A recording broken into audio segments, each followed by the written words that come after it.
بسم اللہ الرحمن الرحیم۔ بیٹی یہ لو، یہ پیسے چھپا لو، میری دوائی کے ہیں۔ میرے ابا نے روتے ہوئے کہا جب اچانک بھائی نے پیچھے سے آتے ابا کے ہاتھ سے پیسے چھین لیے اور کہا، آپ کو شرم نہیں آتی؟ مجھ سے پیسے چرا کر بیٹی کو دے رہے ہو، اب اسی کے ساتھ رہو۔ بھائی نے مجھے اور ابا کو گھر سے نکال دیا تو میں ابا کو اپنی جھونپڑی میں لے آئی۔ خود بھوکی رہ کر ابا کو کھانا کھلاتی تو ابا مجھے دعا دیتے کہ اللہ تجھے بے شمار دولت سے نواز دے۔ کچھ روز بعد ہی ابا کا انتقال ہو گیا۔ ہوش تو تب آئے جب انتقال کی شام ہی ابا کی دعا سچ ہو گئی اور میں راتوں رات، میرا نام زیبا ہے، میری ماں کا انتقال بہت پہلے ہو گیا تھا، جب میں ابھی اتنی چھوٹی تھی کہ سمجھ بھی نہ پاتی کہ موت کیا ہوتی ہے۔ اس کے بعد ہمارے گھر کا سکون بھی چلا گیا۔ ابا دن بھر مزدوری کرتے اور جو کچھ کماتے وہ ہم دونوں کے گزارے کے لیے بامشکل کافی ہوتا، مگر میرا بھائی ندیم، وہ ہمیشہ سے مختلف تھا، سنگ دل، سخت دل۔ ماں کے بعد اس میں جیسے کوئی رحم نہ رہا تھا۔ وہ روز ہمارے ساتھ ایسا ہی سلوک کرتا جیسے ہم اس کے لیے ایک بوجھ ہو۔ میں اکثر سوچتی کہ ہم نے آخر ایسا کیا کیا ہے جو وہ ہم سے اتنی نفرت کرتا ہے۔ شاید غربت انسان کے دلوں کو سیاہ کر دیتی ہے۔ اس رات بھی کچھ ایسا ہی ہوا۔ ابا دن بھر کی مشقت کے بعد جب گھر لوٹے تو ان کی حالت ٹھیک نہیں لگ رہی تھی۔ ان کے چہرے پر پلاہٹ چھائی ہوئی تھی اور سانسیں تیز چل رہی تھی۔ میں نے ان کا ہاتھ تھاما، وہ بخار میں تپ رہے تھے۔ میں نے فکر مندی سے ان کے ماتھے پر ہاتھ رکھا تو وہ مسکرا دیے، بیٹی فکر نہ کر، میں ٹھیک ہوں۔ مگر میں جانتی تھی کہ وہ ٹھیک نہیں تھے۔ انہوں نے لرزتے ہاتھوں سے اپنی جیب میں ہاتھ ڈالا اور چند مڑے تڑے نوٹ نکال کر میری ہتھیلی پر رکھ دیے۔ یہ دوا کے پیسے ہیں، صبح مجھے حکیم کے پاس لے جانا۔ میں نے وہ پیسے دیکھے، شاید 300-400 روپے تھے۔ ان میں میری پوری دنیا سمائی ہوئی تھی۔ میں نے پیسے مضبوطی سے مٹھی میں دبا لیے اور سوچنے لگی کہ صبح ابا کے لیے اچھی دوا لے آؤں گی۔ مگر میری یہ خوشی زیادہ دیر نہیں ٹک پائی۔ میں ابھی پیسے سنبھال ہی رہی تھی کہ پیچھے سے سخت آواز سنائی دی، یہ کیا ہو رہا ہے؟ میں نے گھبرا کر پیچھے دیکھا۔ ندیم دروازے پر کھڑا تھا اور اس کی آنکھوں میں وہی غصہ تھا، وہی وحشت تھی جو اکثر مجھے ڈرا دیتا تھا۔ اس نے ایک قدم آگے بڑھایا اور میرا ہاتھ پکڑ کر زبردستی پیسے چھین لیے۔ یہ پیسے کہاں سے آئے؟ اس کی آواز میں سختی تھی۔ ابا نے کمزور آواز میں کہا، یہ میری دوا کے ہیں ندیم، یہ چوری کے نہیں ہیں، میں نے خود کمائے ہیں۔ ندیم طنزیہ ہنسا، چوری کے نہیں؟ جھوٹ مت بولو، شرم نہیں آتی؟ مجھ سے پیسے چرا کر بیٹی کو دے رہے ہو؟ ابا نے کچھ کہنا چاہا مگر ندیم نے غصے میں ان کا بازو جھٹک دیا، نکل جاؤ میرے گھر سے، تم دونوں کا یہاں کوئی حق نہیں۔ یہ جملہ میرے دل میں تیر کی طرح لگا۔ میں نے روتے ہوئے ندیم کے سامنے ہاتھ جوڑ دیے، بھائی پلیز ایسا مت کرو، ہم کہاں جائیں گے؟ مگر اس کے چہرے پر کوئی نرمی نہیں آئی۔ اس نے ہمیں دھکے دے کر دروازے سے باہر کر دیا۔ رات گہری ہو چکی تھی اور ہوا میں کاٹ دینے والی سردی تھی۔ میں نے اپنے ابا کی جانب دیکھا، وہ کھڑے بھی نہیں ہو پا رہے تھے۔ میں نے ان کا ہاتھ تھاما، انہیں سہارا دیا۔ ابا ہم چلتے ہیں، میں ہوں نا، میں سب سنبھال لوں گی۔ میں خود نہیں جانتی تھی کہ میں نے یہ بات کیوں کہی۔ میرے پاس نہ کوئی ٹھکانہ تھا، نہ کوئی سہارا، مگر میں نے فیصلہ کر لیا تھا کہ چاہے جو بھی ہو میں ابا کو ایسے بے یار و مددگار نہیں چھوڑوں گی۔ ہم کئی گھنٹے پیدل چلتے رہے، اندھیری گلیوں میں، خاموش سڑکوں پر۔ ابا کی حالت خراب ہو رہی تھی مگر میں انہیں رکنے نہیں دے سکتی تھی۔ آخرکار ہمیں وہ پرانی جھونپڑی نظر آئی جو برسوں پہلے میرے ایک پرانے جانے والے نے چھوڑ دی تھی۔ میں نے دروازہ کھولا، اندر کچھ نہیں تھا، بس ایک پرانی چارپائی، مٹی کے گھڑے۔ میں نے ابا کو چارپائی پر بٹھایا اور اپنی چادر ان پر ڈال دی۔ ابا نے کمزور آنکھوں سے میری جانب دیکھا اور ایک سرد آہ بھری، بیٹی اللہ تجھے بے شمار دولت سے نواز دے، تیرے نصیب کھول دے، تجھے کوئی بھی تکلیف نہ ہو۔ میں نے زبردستی مسکرانے کی کوشش کی مگر میری آنکھیں بھر آئی۔ میں نہیں جانتی تھی کہ قسمت میرے لیے کیا لے کر آ رہی تھی۔ ابا کو جھونپڑی میں لائے ہوئے ابھی 3 دن ہو چکے تھے مگر ان کی حالت دن بہ دن خراب ہو رہی تھی۔ بخار ان کے جسم کو توڑ رہا تھا، سانسیں ان کی اکھڑ رہی تھی اور آنکھوں میں کیسی اداسی تھی جسے میں لفظوں میں بیان نہیں کر سکتی۔ میرے پاس دوا کے پیسے نہیں تھے، کھانے کا بھی کوئی انتظام نہیں تھا، اور سردی اس قدر شدید تھی کہ راتوں کو سوتے ہوئے ہاتھ اور پاؤں سن ہو جاتے تھے۔ مگر سب سے زیادہ جو چیز مجھے تکلیف دے رہی تھی وہ میرے ابا کی بے بسی تھی۔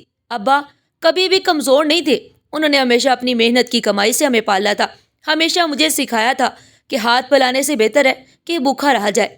مگر آج وہ چارپائی پر پڑے تھے، کمزور، اور میں کچھ نہیں کر سکتی تھی۔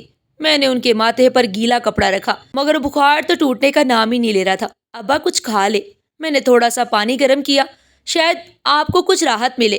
میں نے ان کے قریب بیٹھ کر نرمی سے کہا۔ انہوں نے بمشکل آنکھیں کھولی، ان کی آنکھوں کی پتلیاں جیسے دھندلا چکی تھی۔ بیٹی، تو نے کچھ کھایا؟ میں نے زبردستی مسکراتے ہوئے سر ہلایا۔ ہاں، میں نے کھا لیا، مگر حقیقت یہ تھی کہ میں نے 3 دن سے کچھ نہیں کھایا تھا۔ ہمارے پاس کچھ بھی نہیں بچا تھا۔ ایک مٹی کا پیالہ تھا جس میں نے ندی کا پانی بھر کر رکھ دیا تھا، بس وہی تھا۔ مجھے سمجھ نہیں آ رہا تھا کہ میں کیا کروں۔ اگر میں کسی کے دروازے پر جا کر مدد مانگوں تو شاید کوئی ترس کھا لے، مگر میں ایسا نہیں کر سکتی تھی۔ ابا نے ہمیں ہمیشہ سکھایا تھا کہ ہم بھوکے رہ لیں گے مگر کسی کے آگے ہاتھ نہیں پھیلائیں گے، اور سچ تو یہ تھا کہ مجھے بھیک مانگنے میں بھی شرم آتی تھی۔ میں جھونپڑی سے باہر نکلی۔ آسمان پر گہرے بادل چھائے ہوئے تھے، ہوا بہت تیز تھی اور ایسا لگ رہا تھا کہ جیسے بارش کسی بھی وقت آ سکتی ہے۔ میں نے چادر کو خود پر اچھی طرح لپیٹا اور خالی گلیوں میں چلنے لگی کہ شاید کوئی کام مل جائے، شاید کوئی ہمدرد کسی طرح میری مدد کر دے۔ دروازوں پر دستک دی، مگر ہر جگہ یا تو حقارت بھری نظریں یا جھڑکیاں ملی۔ جا لڑکی، ہمارے پاس تیرے لیے کچھ نہیں ہے۔ کام چاہیے تو پہلے اپنا حلیہ تو دیکھ، ہم خیرات نہیں دیتے، چل ہٹ یہاں سے۔ یہ سب سن کر میرا دل ٹوٹ گیا۔ میں نے ایک لمحے کے لیے سوچا کہ اگر میں کسی چوراہے پر کھڑی ہو جاؤں اور لوگوں سے مدد مانگوں تو شاید کوئی 1 آدھ روپیہ دے دے، مگر نہیں، میں ایسا نہیں کر سکتی تھی۔ میں مانگ کر کھانے والوں میں سے نہیں تھی، میں محنت کرنے والوں میں سے تھی، میں صبر کرنے والوں میں سے تھی۔ رات گہری ہو رہی تھی اور سردی مزید بڑھ چکی تھی۔ میرے ہاتھ بھی سن ہو چکے تھے، پیٹ میں بھوک سے مروڑ اٹھ رہے تھے، مگر میں نے خود کو سنبھالا۔ اگر میں ہمت ہار جاتی تو ابا کا کیا ہوتا؟ میں ایک بوسیدہ سی دکان کے پاس جا کر رکی۔ وہاں ایک بہت پرانا آدمی گرم چائے پی رہا تھا اور اس کے قریب ہی کچھ سوکھی روٹیاں رکھی تھی۔ میں نے بے اختیار روٹیوں کی جانب دیکھا۔ میری بھوک جیسے اور بھی بڑھ گئی۔ بوڑھے آدمی نے میری نظریں پڑھ لی۔ اس نے ایک لمحے کے لیے مجھے دیکھا، پھر خاموشی سے ایک روٹی اٹھا کر میری جانب بڑھا دی۔ لے جا بچی۔ میرا دل چاہا کہ فوراً روٹی لے کر کھا لوں، مگر میں نے خود کو روکا۔ کیا میں یہ لے جا سکتی ہوں؟ میرے ابا بیمار ہیں، میں ان کے لیے لے جانا چاہتی ہوں، میں نے آہستہ سے کہا۔ بوڑھے کی آنکھوں میں ہلکی سی حیرانی لہرائی۔ شاید اسے بھی یہ توقع نہیں تھی کہ میں خود کھانے کے بجائے کسی اور کے لیے مانگوں گی۔ اس نے خاموشی سے ایک اور روٹی میری جانب بڑھا دی۔ یہ بھی لے جا، اور اگر کبھی اور ضرورت ہو تو آ جانا۔ میری آنکھوں میں آنسو آ گئے، مگر میں نے ضبط کر لیا۔ میں نے روٹیاں پکڑی اور تیز تیز قدموں سے جھونپڑی کی جانب بھاگنے لگی۔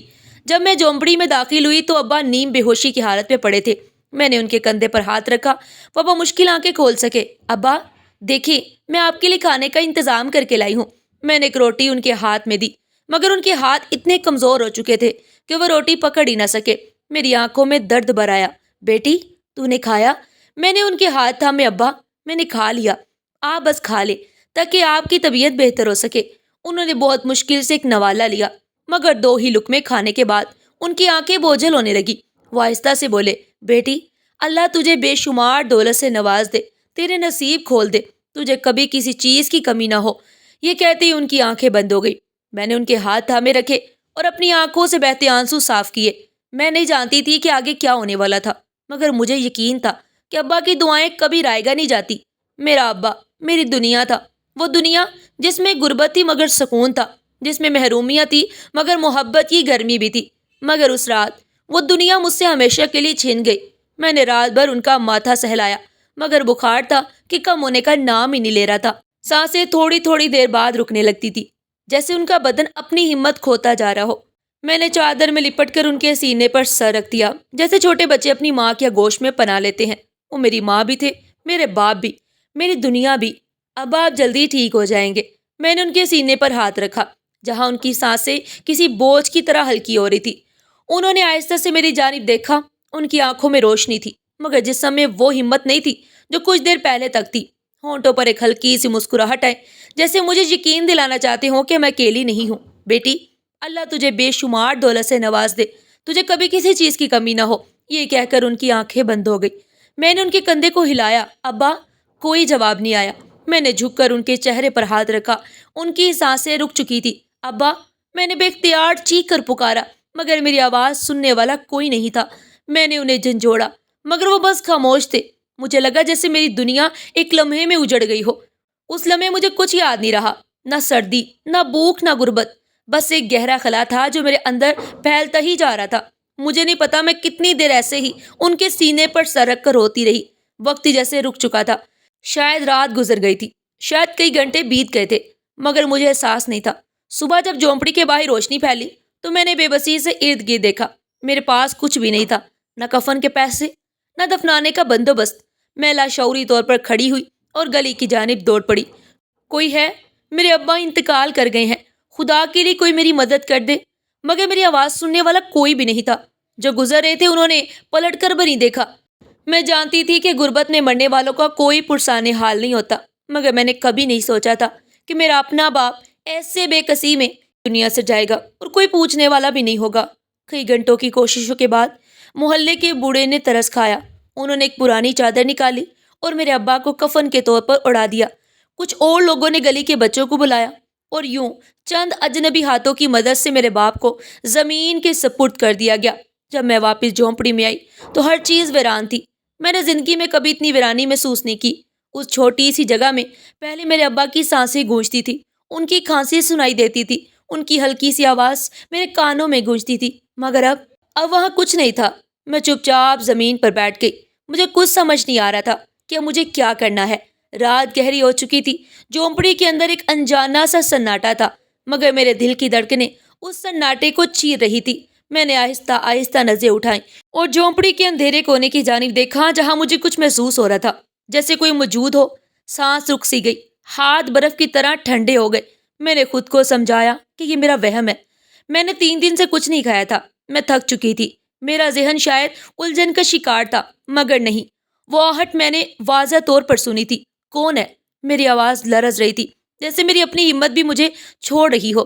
جواب میں صرف خاموشی تھی، مگر ہوا جیسے اور تیز ہو گئی، دروازے کے پرانے تختے پر چڑچڑانے لگی۔ میں نے تیزی سے دوڑ کر دروازہ بند کر دیا اور سانس روکے کھڑی رہی۔ دل دیوانہ وار دھڑک رہا تھا۔ کچھ دیر ایسے ہی کھڑی رہی، پھر خود کو کسی طرح تسلی دے کر چادر میں لپٹ لپٹ کر لیٹ گئی، مگر نیند آنکھوں سے کوسوں دور تھی۔ ابا کے بنا یہ جھونپڑی جیسے قبر کی طرح لگنے لگی تھی۔ میں نے آنکھیں بند کر لی، مگر دماغ میں وہی خیال گونج رہا تھا، کیا کوئی میرے آس پاس تھا؟ صبح جب میری آنکھ کھلی تو باہر روشنی پھیل چکی تھی۔ رات کے خوف اب بھی میری ذہن میں تازہ تھے، مگر میں نے خود کو سنبھالا۔ جھونپڑی کے دروازے کی جانب دیکھا، وہ بند تھا، بالکل اسی طرح جیسے میں نے رات کو بند کیا تھا۔ میں نے آہستہ آہستہ دروازہ کھولا اور باہر قدم رکھا۔ جیسے ہی میں نے دہلیز سے باہر قدم رکھا، میری آنکھیں حیرت سے پھٹ گئی۔ میرے قدموں کے پاس زمین پر کچھ پڑا تھا، ایک چمکدار بہت ہی قیمتی چیز۔ میں نے جھک کر اسے اٹھایا۔ وہ ایک ہیرے سے جڑا سنہری ہار تھا۔ روشنی میں اس کے نگینے اس طرح چمک رہے تھے جیسے ستارے ہوں۔ میں نے اسے الٹ پلٹ کر دیکھا، وہ اصلی لگ رہا تھا۔ میں نے کبھی اپنی زندگی میں اتنی قیمتی چیز نہیں دیکھی تھی۔ یہ کہاں سے آیا تھا؟ میری سانسیں تیز ہو گئی۔ کوئی آیا تھا رات کو جب میں بے خبر لیٹی تھی؟ کوئی آیا تھا اور یہ ہار رکھ کر چلا گیا، مگر کون اور کیوں؟ میں نے بے یقینی سے ارد گرد دیکھا۔ گلی ویران تھی، کوئی نہیں تھا۔ میں نے وہ ہار اپنی چادر میں لپیٹ لیا، جیسے کسی نے مجھے دیکھ لیا تو یہ مجھ سے چھین نہ لے۔ میرے دماغ میں سوالوں کا طوفان تھا۔ یہ ہار کون چھوڑ کر گیا؟ کیا یہ اتفاق تھا یا کسی کی سازش؟ اور سب سے اہم سوال، اب میں اس کے ساتھ کیا کروں؟ میں نے ہار کو چادر میں لپٹ کر مضبوطی سے پکڑ لیا۔ میری سانسیں بے ترتیب ہو رہی تھی، دل زور زور سے دھڑک رہا تھا۔ یہ کیسے ممکن تھا؟ کل رات میں بھوکی، بے بس اور خالی ہاتھ تھی، اور آج صبح میرے قدموں میں ایک ایسا خزانہ پڑا تھا جس کی قیمت شاید ہزاروں نہیں لاکھوں میں ہو سکتی تھی۔ میری انگلیاں نرمی سے ہار کے چمکتے ہوئے پتھروں پر پھسلنے لگی۔ یہ اصلی ہیرا لگ رہا تھا، نہایت قیمتی، نہایت نایاب۔ میں نے اپنی زندگی میں کبھی ایسی چیز نہیں دیکھی تھی، کبھی ہاتھ تک نہیں لگایا تھا، مگر یہ آیا کہاں سے اور کس نے اسے میرے دروازے پر رکھا؟ میرے اندر ایک عجیب سی بے چینی سر اٹھانے لگی۔ کہیں یہ چوری کا تو نہیں؟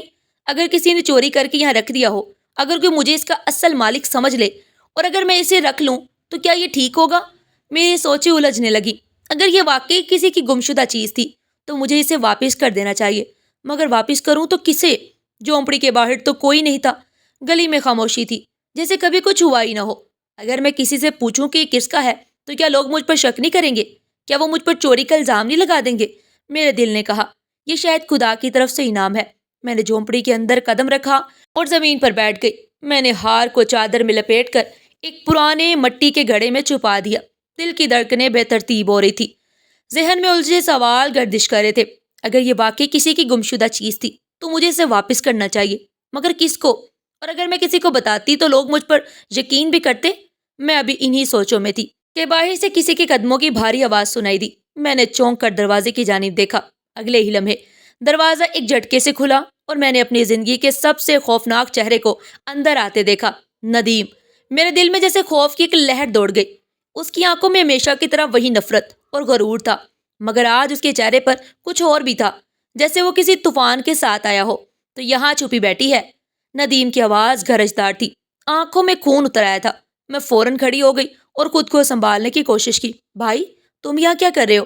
ندیم نے غصے سے میری جانب قدم بڑھایا۔ میں یہ پوچھنے نہیں آیا کہ میں یہاں کیا کر رہا ہوں، میں یہ پوچھنے آیا ہوں کہ تو نے یہ چوری کہاں سے کی؟ میرا دل دہل گیا۔ چوری؟ میں نے کچھ نہیں کیا۔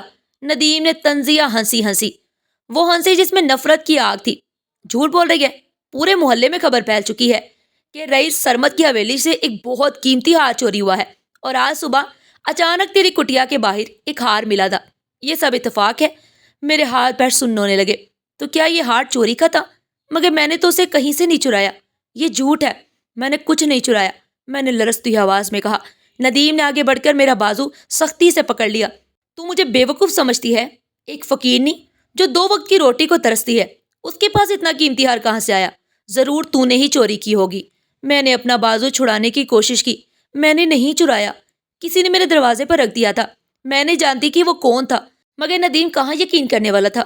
اس نے میرا چہرہ نفرت سے دیکھا، پھر دانت پیس کر بولا، اگر تو نے ابھی اسی وقت وہ ہار مجھے نہیں دیا تو میں تجھے پولیس کے حوالے کر دوں گا۔ تھانے میں لے جا کر تیرے جسم سے یہ سچ نکلوا لوں گا کہ تو نے کہاں سے چرایا۔ پولیس؟ تھانہ؟ میری سانسیں رکنے لگی۔ میں نے زندگی میں کبھی پولیس کا سامنا نہیں کیا تھا۔ اگر وہ مجھے پکڑ کر لے جاتے تو مجھے یقین تھا کہ غربت کی ماری زیبا پر کوئی یقین نہیں کرتا۔ وہ مجھ پر چوری کا الزام لگا دیتے اور میں ہمیشہ کے لیے بدنام ہو جاتی۔ میری آنکھوں میں آنسو آ گئے۔ بھائی، میں تمہارے سامنے ہاتھ جوڑتی ہوں، میں بے قصور ہوں۔ میں نہیں جانتی کہ یہ ہار کہاں سے آیا۔ میں نے کسی کی چیز نہیں چرائی۔ مگر ندیم پر میری فریاد کا کوئی اثر نہیں ہوا۔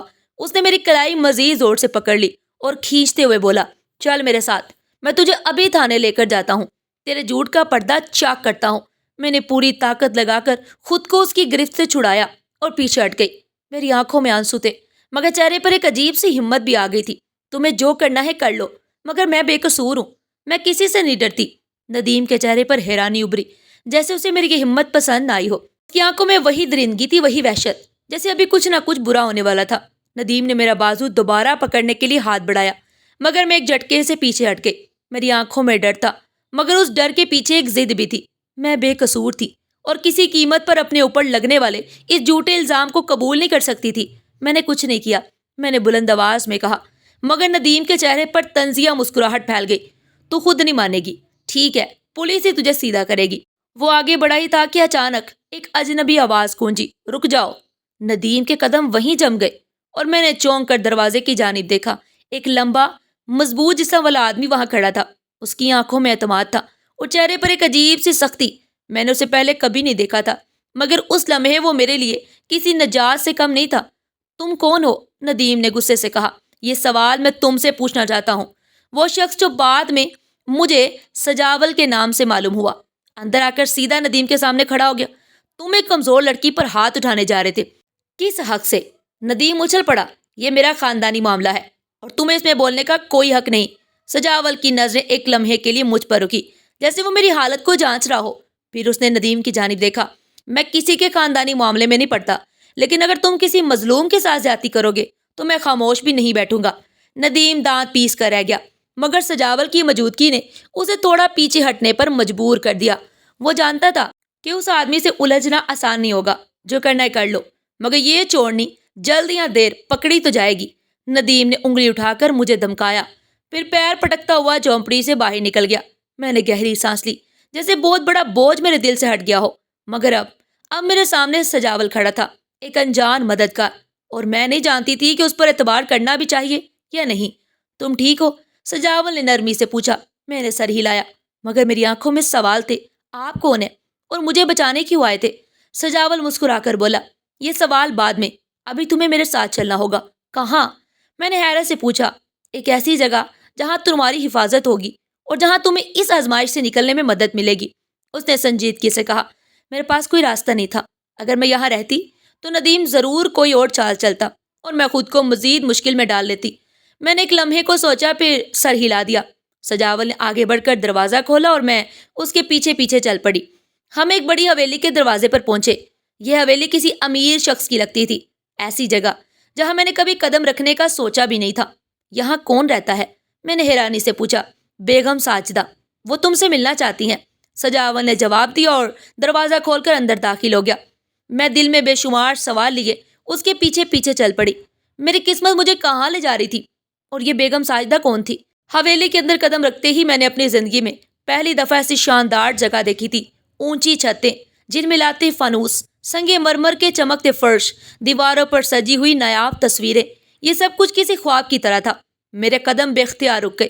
میں نے اپنی میلی چادر کو مضبوطی سے تھام لیا، جیسے یہ شان و شوکت مجھ پر بوجھ بن رہی ہو۔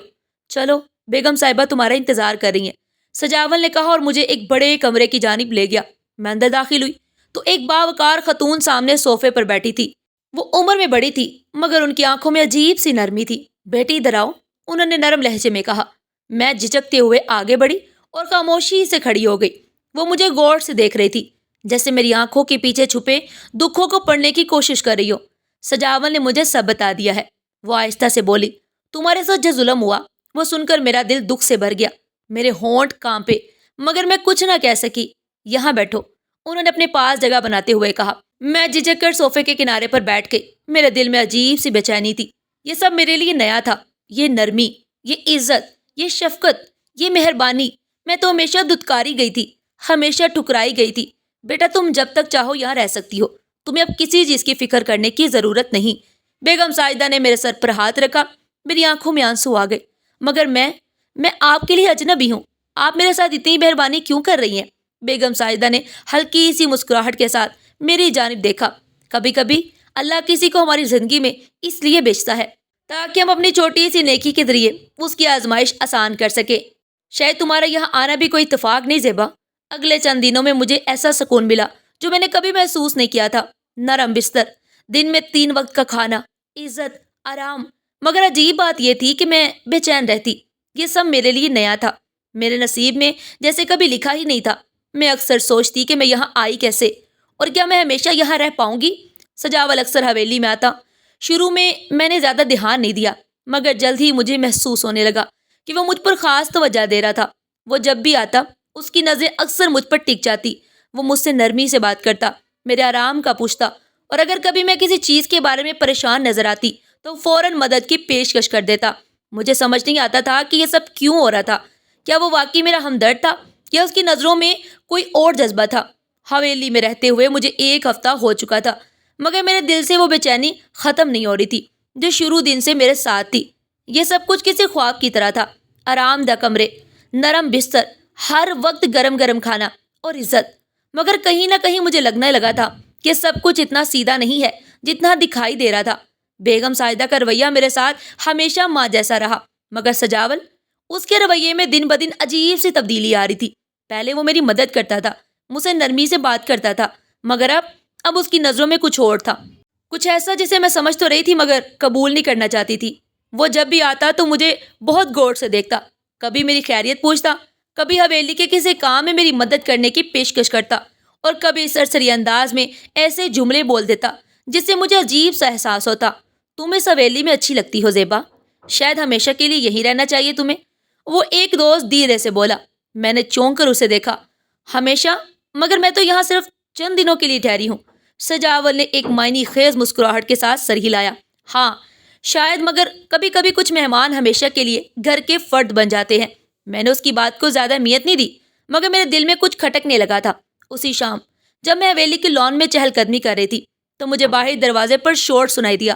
میں نے پلٹ کر دیکھا اور میرے قدم وہی رک گئے۔ ندیم، وہ حویلی کے دروازے پر کھڑا تھا، ہاتھ میں کاغذ تھا اور چہرے پر وہی زہریلی مسکراہٹ جو ہمیشہ میرے لیے تباہی کا پیغام لاتی تھی۔ بیگم ساجدہ کو بلاؤ، وہ چوکیدار سے چیخ کر کہہ رہا تھا۔ میرے جسم میں جرجری دوڑ گئی۔ وہ یہاں کیوں آیا تھا؟ کیا وہ مجھے یہاں بھی سکون سے نہیں رہنے دے گا؟ چوکیدار نے بیگم ساجدہ کو خبر دی اور چند لمحوں بعد وہ پورے عزت و وقار کے ساتھ دروازے پر آ گئی۔ کیا مسئلہ ہے؟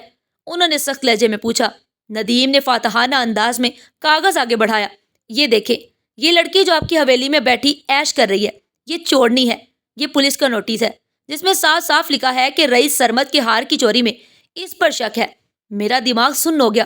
میں نے بے یقینی سے بیگم ساجدہ کی جانب دیکھا، مگر ان کے چہرے پر کوئی فکر کے آثار نہیں تھے، کوئی پریشانی نہیں تھی۔ انہوں نے ندیم کی آنکھوں میں آنکھیں ڈال کر کہا، یہ سب جھوٹ ہے، زیبا بے قصور ہے اور میں کسی کاغذ کی بنیاد پر اس پر شک نہیں کر سکتی۔ اگر تمہیں کوئی مسئلہ ہے تو جا کر پولیس کو کہو کہ خود آ کر تحقیقات کرے۔ ندیم ہکا بکا رہ گیا۔ شاید اسے توقع نہیں تھی کہ بیگم سائدہ اس طرح میری حمایت کریں گی۔ مگر یہ چور ہے، اس نے ضد کی۔ سجاول جو خاموش کھڑا تھا اچانک ایک قدم آگے بڑھا اور سختی سے بولا، ندیم، میں تمہیں خبردار کر رہا ہوں، اگر تم نے زیبا کو مزید پریشان کرنے کی کوشش کی تو میں تمہیں خود پولیس کے حوالے کر دوں گا۔ ندیم کے چہرے پر غصے کی لہر دوڑ گئی، مگر وہ بے بس نظر آیا۔ اس نے میری جانب ایک نفرت بڑی نظر ڈالی اور دانت پیس کر کہا، یہ معاملہ بھی ختم نہیں ہوا زیبا، میں تمہیں چین سے نہیں بیٹھنے دوں گا۔ یہ کہہ کر وہ تیزی سے مڑ کر چلا گیا۔ میں نے گہری سانس لی، مگر میرے دل میں بے چینی مزید بڑھ گئی تھی۔ میں جانتی تھی کہ ندیم آسانی سے ہار ماننے والوں میں سے نہیں تھا، اور کہیں نہ کہیں مجھے یہ بھی محسوس ہو رہا تھا کہ سجاول کا رویہ بھی ایک نیا راز اپنے اندر سموئے ہوئے تھا۔ رات کے سائے حویلی پر چھا چکے تھے، مگر میری آنکھوں میں نیند کا نام و نشان تک نہیں تھا۔ ندیم کی باتیں، سجاول کا بدلا ہوا رویہ اور سب سے بڑھ کر وہ ہار، میرے دماغ میں ایک طوفان برپا تھا۔ میں اب مزید خاموش نہیں رہ سکتی تھی۔ مجھے یہ معلوم کرنا تھا کہ آخر حقیقت کیا ہے۔ میں نے فیصلہ کیا کہ اب وقت آ گیا ہے کہ بیگم سائدہ سے بات کی جائے۔ صبح جب میں بیگم سائدہ کے کمرے میں پہنچی تو وہ ناشتہ کر رہی تھی۔ مجھے دیکھ کر انہوں نے مسکراتے ہوئے ہاتھ کے اشارے سے مجھے بیٹھنے کو کہا۔ بیٹا، خیریت؟ تم کچھ پریشان لگ رہی ہو۔ میرے ہاتھ پسینے سے بھیگ رہے تھے، مگر میں نے ہمت کر کے پوچھا، بیگم صاحبہ، میں آپ سے ایک ضروری بات کرنا چاہتی ہوں۔ انہوں نے متجسس نظروں سے میری جانب دیکھا۔ میں نے کانپتے ہاتھوں سے اپنی چادر کے اندر سے وہ ہار نکالا جو میں نے جھونپڑی میں چھپا کر رکھا تھا۔ جیسے ہی وہ چمکتا ہوا ہار بیگم ساجدہ کے سامنے آیا، ان کی آنکھیں حیرت سے پھیل گئی۔ یہ کہاں سے ملا تمہیں؟ ان کی آواز میں کپ کپاہٹ تھی۔ میں نے مختصراً انہیں سب کچھ بتا دیا کہ کیسے ایک صبح یہ میرے دروازے پر پڑا ملا، کیسے ندیم نے اسے چوری کا ہار قرار دے کر مجھے بدنام کرنے کی کوشش کی، اور کیسے میں خود بھی نہیں جانتی کہ یہ حقیقت میں کس کا ہے۔ بیگم ساجدہ نے میرے ہاتھ سے ہار لیا۔ ان کی انگلیاں اس کے نگینوں پر لرز رہی تھی، آنکھوں میں آنسو تیرنے لگے۔ یہ ہار، یہ میری بیٹی کا تھا۔ ان کی آواز کانپ رہی تھی۔ میرا دل زور سے دھڑکا۔ بیٹی؟ بیگم ساجدہ نے گہری سانس لی، جیسے کسی پرانے زخم کو دوبارہ کھول رہی ہوں۔ ہاں، میری بیٹی، جو برسوں پہلے مجھ سے بچھڑ گئی تھی۔ کمرے کی فضا اچانک بوجھل ہو گئی۔ میں نے بے یقینی سے ان کی جانب دیکھا، مگر وہ لاپتہ کیسے ہوئی؟ میری آواز دھیمی تھی، جیسے میں حقیقت جاننے کے لیے تیار نہیں تھی۔ بیگم ساجدہ نے ہار کو سینے سے لگا لیا۔ ان کی آنکھیں خلا میں کسی انجانی یاد کو تلاش کر رہی تھی۔ وہ بہت چھوٹی تھی، مشکل سے 6-7 سال کی۔ ایک دن بازار گئی اور کبھی واپس نہیں آئی۔ ہم نے اسے پورے شہر میں تلاش کیا، ہر دروازہ کھٹکھٹایا، مگر وہ نہیں ملی۔ پولیس بھی کچھ نہ کر سکی۔ یہ ہار میں نے اسے اس کی سالگرہ پر دیا تھا، وہ اسے ہمیشہ پہنے رکھتی تھی۔ ان کی آواز ٹوٹنے لگی اور میری روح میں سنسنی دوڑ گئی۔ میرے کانوں میں گلیوں کی پرانی صدائیں گونجنے لگی۔ میں نے بچپن کی وہ دھندلی تصویر ذہن میں ابھرتی محسوس کی۔ کسی نے مجھے سختی سے بازو سے پکڑا تھا۔ میں چیخ رہی تھی۔ کہیں اندھیرا تھا، اور پھر ایک اجنبی جگہ، ایک نیا نام، ایک نئی زندگی۔ میری سانسیں اکھڑنے لگی۔ بیگم صاحبہ، آپ کی بیٹی کا نام کیا تھا؟ بیگم ساجدہ نے نمی بھری آنکھوں سے میری جانب دیکھا، جیسے ان کی زندگی کا سب سے بڑا دکھ اب الفاظ میں ڈھلنے والا ہو۔ زیبا۔ زمین جیسے میرے قدموں کے نیچے سے کھسک گئی۔ یہ کیسے ہو سکتا تھا؟ بیگم ساجدہ کے لبوں سے نکلا میرا نام، جیسے کمرے میں گونجتا ہی چلا گیا۔ میرا ذہن معاف ہو گیا، جسم بے جان سا لگنے لگا۔ کیا یہ ممکن تھا؟ کیا میں واقعی ان کی کھوئی ہوئی بیٹی تھی؟ کیا میری پوری زندگی ایک جھوٹ تھی؟ یہ کیسے ہو سکتا ہے؟ میں نے لرزتی آواز میں پوچھا۔ بیگم ساجدہ نے میری جانب دیکھا۔ ان کی آنکھوں میں امید اور خوف ایک ساتھ جھلک رہے تھے۔ انہوں نے ہاتھ بڑھایا اور میرے گال پر شفقت سے ہاتھ رکھا، جیسے کسی خواب کو حقیقت میں بدلنے کی کوشش کر رہی ہو۔ میرے پاس ایک چیز ہے جو شاید ہمارے اس سوال کا جواب دے سکے، انہوں نے آہستہ سے کہا اور اپنی الماری کی جانب بڑھی۔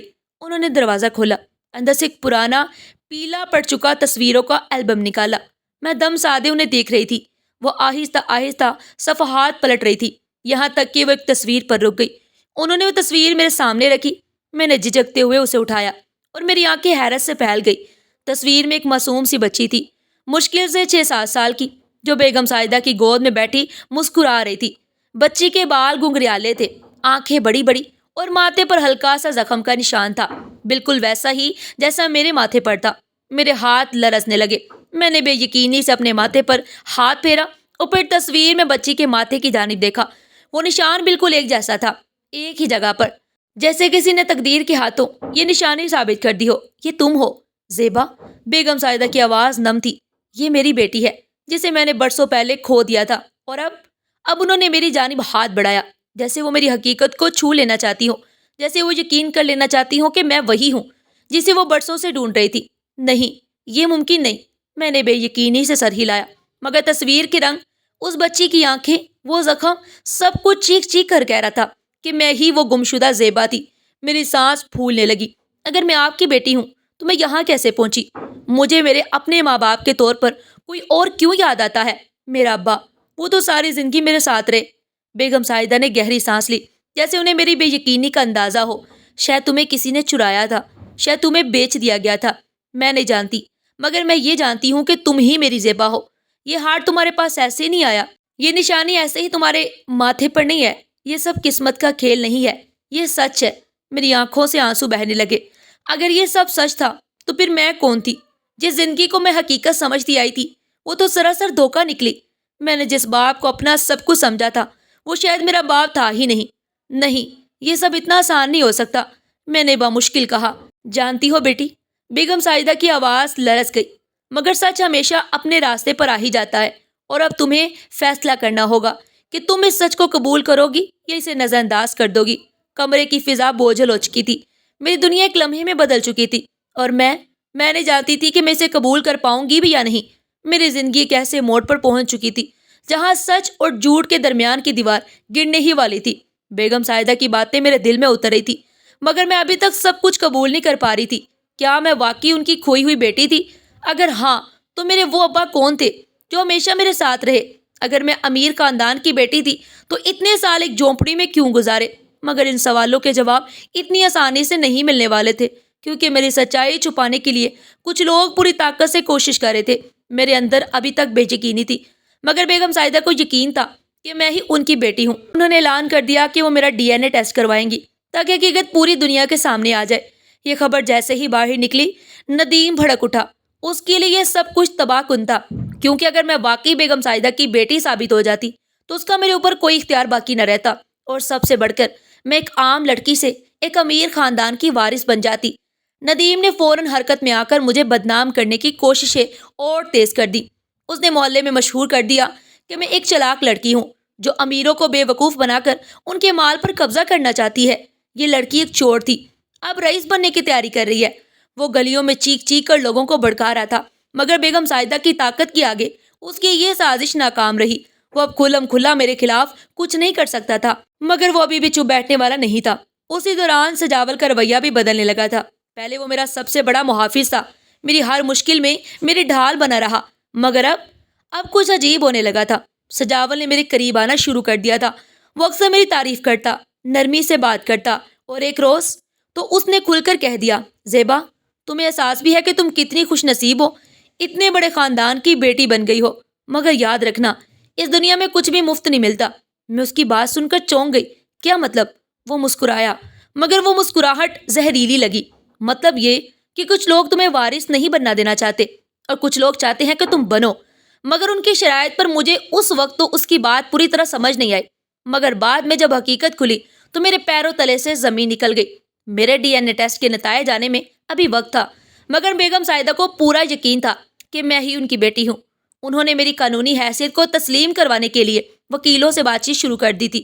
یہی وہ وقت تھا جب مجھے وراثت سے محروم کرنے کی کوششیں شروع ہوئیں۔ سب سے پہلے بیگم سائدہ کے قریبی رشتہ دار نے دعویٰ کر دیا کہ زیبا ایک فراڈ ہے، اور یہ کہ اصل بیٹی کہیں اور ہے۔ پھر میرے خلاف ایک جھوٹا مقدمہ درج کروا دیا گیا کہ میں نے بیگم سائدہ کی دولت پر قبضہ کرنے کے لیے ان پر جادو ٹونا کیا ہے، اور سب سے خطرناک سازش، میرے قتل کی کوشش کی گئی۔ ایک رات جب میں اپنے کمرے میں سو رہی تھی، کسی نے میرے تکیے کے نیچے زہر کا ایک چھوٹی سی شیشی رکھ دی۔ اگر میں بے خبری میں اسے چھو لیتی تو شاید وہ زہر میری جلد میں جذب ہو جاتا۔ میں یہ سب کچھ دیکھ کر اندر ہی اندر ٹوٹنے لگی تھی۔ میں نے اپنی پوری زندگی غربت میں گزاری تھی، مگر مجھے کبھی کسی نے جان سے مارنے کی کوشش نہیں کی تھی۔ اب جب میری حقیقت سامنے آنے والی تھی تو اچانک لوگ مجھے زندہ نگلنے کو تیار ہو گئے تھے۔ بیگم سائدہ نے مجھے تسلی دی، مگر میں نے ان کی آنکھوں میں بھی پریشانی دیکھی۔ بیٹی، میں نے کبھی نہیں سوچا تھا کہ جب میں تمہیں واپس پاؤں گی تو تمہیں اور زیادہ مشکلات میں ڈال دوں گی، مگر میں اب کمزور پڑنے والی نہیں تھی۔ میں نے فیصلہ کر لیا کہ میں اپنی شناخت کی جنگ پوری طاقت سے لڑوں گی۔ بیگم سائدہ ہمیشہ ایک مضبوط عورت رہی تھی، مگر ایک روز انہوں نے مجھے اپنی زندگی کی وہ کہانی سنائی جس نے مجھے ہلا کر رکھ دیا۔ جب میں جوان تھی تو میرے شوہر کی فیملی نے مجھ پر ظلم و ستم کیے۔ انہیں لگتا تھا کہ میں ان کے بیٹے کے قابل نہیں۔ جب میری بیٹی زیبا پیدا ہوئی تو وہ اسے مجھ سے چھین لینا چاہتے تھے۔ ایک روز انہوں نے زیبا کو اغوا کروانے کی کوشش کی، مگر سب کچھ الٹا ہو گیا اور وہ ہمیشہ کے لیے کھو گئی۔ مجھے لگا جیسے میرے جسم سے جان نکل گئی ہو۔ تو کیا مجھے میرے اپنوں نے مجھ سے چھین لیا تھا؟ اسی دوران سجاول کا اصل چہرہ بھی سامنے آ گیا۔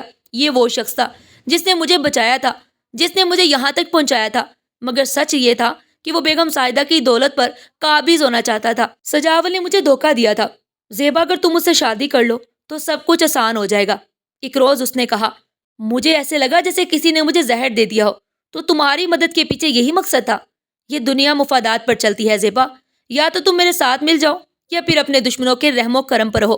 اس کی آنکھوں میں وحشت تھی۔ اب وقت آ چکا تھا کہ سب کچھ کھل کر سامنے آئے۔ میرے ڈی این اے ٹیسٹ کی رپورٹ آ چکی تھی۔ میں بیگم سائدہ کی بیٹی تھی۔ کمرے میں گہرا سناٹا تھا۔ میرے ہاتھ میں وہ کاغذ تھا جس پر میری پوری زندگی کا فیصلہ درج تھا، میرا ڈی این اے رپورٹ۔ بیگم سائدہ کی انگلیاں کانپ رہی تھی، آنکھوں میں بے چینی تھی۔ میرے دل کی دھڑکنیں اتنی ہی تیز تیز تھی کہ مجھے لگا کہ وہ کمرے کی خاموشی کو توڑ دیں گی۔ میں نے بامشکل ہونٹوں کو حرکت دی۔ کیا لکھا ہے اس میں بیگم سائدہ؟ بیگم سائدہ نے آہستہ آہستہ رپورٹ کو کھولا، ایک لمحے کے لیے اسے دیکھا اور پھر ان کی آنکھوں سے آنسو بہنے لگے۔ یہ سچ ہے، تم میری بیٹی ہو زیبا۔ یہ الفاظ میرے کانوں میں گونجے، مگر مجھے لگا جیسے میں کسی خواب میں ہوں۔ میں وہی زیبا تھی جو ایک جھونپڑی میں بھوک اور سردی سے لڑتی رہی، اور آج میں اس حویلی کی قانونی وارث ثابت ہو چکی تھی۔ مگر میرے پاس خوشی منانے کا وقت نہیں تھا، کیونکہ کھیل ابھی ختم نہیں ہوا تھا۔ رپورٹ کے سامنے آتے ہی ندیم کا غصے سے برا حال ہو گیا۔ وہ چیخنے لگا، یہ جھوٹ ہے، یہ لڑکی دھوکہ دے رہی ہے۔ میں مان ہی نہیں سکتا کہ یہ کسی رئیس گھرانے کی بیٹی ہو سکتی ہے، مگر اب کوئی اس کی بات سننے والا نہیں تھا۔ بیگم سائدہ کے وکیلوں نے تمام قانونی کارروائی مکمل کر لی تھی اور ندیم کے خلاف پہلے ہی جعل سازی اور دھوکہ دہی کے مقدمے درج کیے جا چکے تھے۔ یہ سب تمہاری لالچ نے کیا ہے ندیم، میں نے سخت لہجے میں کہا۔ تمہیں بچپن میں ایک بہن ملی تھی، مگر تم نے ہمیشہ اسے ایک بوجھ سمجھا۔ اب وقت آ گیا ہے، تم اپنے کیے کا حساب دو۔ ندیم کو پولیس کے حوالے کر دیا گیا۔ جب سپاہی اسے لے کر جا رہے تھے، اس نے آخری دفعہ پلٹ کر مجھے نفرت بھری نظر سے دیکھا۔ تم نے مجھے تباہ و برباد کر دیا زیبا، میں نے بے نیازی سے کہا۔ نہیں، تم نے خود کو برباد کیا ہے۔ سجاول کے چہرے کا رنگ اڑ چکا تھا، اس کا غرور، اس کا اعتماد سب کچھ خاک میں مل چکا تھا۔ جب اس کی چالاکیاں سب کے سامنے آئیں تو بیگم سائدہ نے اس کی جانب دیکھنا بھی گوارا نہ کیا۔ تم میرے بھروسے کے قابل نہیں تھے سجاول، تم نے میری بیٹی کی مدد اپنے مقصد کے لیے کی۔ تم چاہتے تھے کہ وہ تمہاری احسان مند رہے، تم چاہتے تھے کہ وہ تمہاری ہو جائے، تم اس کے ذریعے میری دولت پر قابض ہو سکو۔ سجاول نے صفائی دینے کی کوشش کی، مگر اب بہت دیر ہو چکی تھی۔ بیگم سائدہ نے سخت لہجے میں کہا، میری بیٹی کے قریب آنے کی بھی کوشش مت کرنا، اور اگلی دفعہ میرے گھر کی دہلیز پر قدم نہ رکھنا۔ سجاول ہارے ہوئے انداز میں وہاں سے چلا گیا۔ سب کچھ بدل چکا تھا۔ میں جس غربت میں پلی بڑی وہ ماضی بن چکا تھا۔ میں اب بیگم سائدہ کی قانونی وارث تھی، بے حد دولت مند، ایک بڑے رئیس خاندان کی بیٹی، مگر یہ سب کچھ میرے لیے بے معنی تھا۔